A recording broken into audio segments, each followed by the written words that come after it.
এদিকে হত্যার শিকার ব্যবসায়ী সোহাগের পরিবারের পাশে দাঁড়ালো বিএনপি। সমবেদনা জানানোর সঙ্গে তুলে দেওয়া হয় আর্থিক সহায়তা।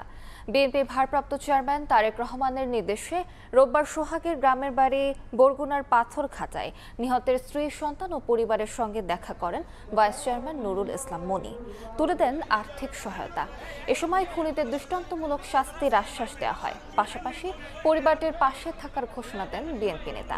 সোহাগ হত্যাকাণ্ড নিয়ে বিভিন্ন রাজনৈতিক দল পানি ঘোলা করার চেষ্টা করছে বলেও মন্তব্য করেন নুরুল ইসলাম মনি।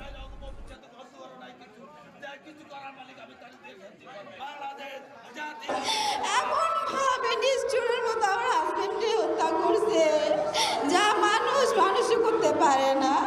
আমি আপনাদের সবার কাছে অনুরোধ করি, আমার হাজবেন্ডের বিচার চাই, এরকম কঠোর বিচার চাই, সবাই যদি দেখে। মূল দলের কোনো ব্যক্তি যদি এরকম ঘৃণ্য কর্মকাণ্ড করে, আমরা তার ফাঁসি চাই না। আমরা বিএনপির কোনো লোক যদি এই কাজ করে, আমাদের নেতা যারা তার দৃষ্টান্তমূলক শাস্তি দিতে হবে। এই বাংলাদেশে আমরা দেখতে চাই সেটা।